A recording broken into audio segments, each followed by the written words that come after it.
When I was younger, I had stacks. Stacks of Yu-Gi-Oh cards. The things I turned to when things got hard now. I never kept an ace in the hole, but I do fondly remember keeping the 5 pieces of Exodia up my sleeve as I pretended I was the blue-eyed white dragon waiting for his turn with the polymorph to become the ultimate version of himself. When I was younger, I had stacks. Stacks of video games that I would play every day and pretend it was just simple enough to step on my enemies. How I would strain my vocal cords with the master sword as I poured all of myself in a movement of supersonic speeds to my adulthood until I really wish I had that ocarina of time of mine.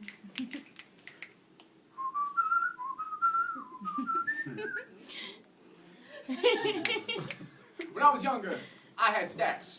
Stacks of comic books that I would read with greed as I enveloped myself in this alternate universe where I learned that with great power comes great responsibility, but when it came to teasing, I couldn't respond civilly, even when it was good-natured. Like the Punisher, I would always jump the gun, and people would quickly find out that they won't like me when I'm angry. 'Cause I'll smash! Anyway. When I was younger, I had stacks. Stacks of empty cigarette boxes as I watched helplessly as my mom deliberately choked herself with smoke in order to get her nicotine fix. Smoking nearly 6 packs a week made obvious by the gaunt in her cheeks and the rasp in her voice like it wasn't her choice, and it made me cringe whenever she breathed in. When I was younger, I had stacks. Stacks of paperwork that my dad worked tirelessly on in order to right the wrongs of his defendants, even when they weren't innocent. This is his job. He didn't care more about it than he did me, but he was almost never home.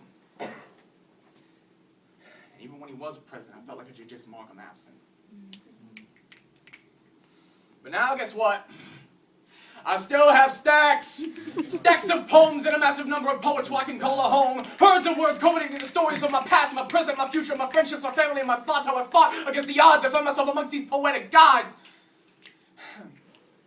And now, I find myself listening to stacks of music for inspiration. My interpretation is that the 3 best types to listen to are country, sweet and simple from the start and always coming straight from the heart. Rock and roll, going in bigger and badder until in the end it didn't even matter. And rap, the beautiful verses that they encrypt, ripped from the very verses that they spit. And now I feel like I'm stacking my feelings, my joy stacked over my madness. Ow, my...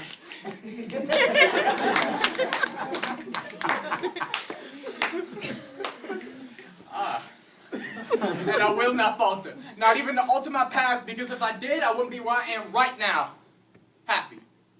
I'll just continue to stack the tracks to my future until the day I die, and even then, since I won't be able to do it myself, stack those roses on my tombstone.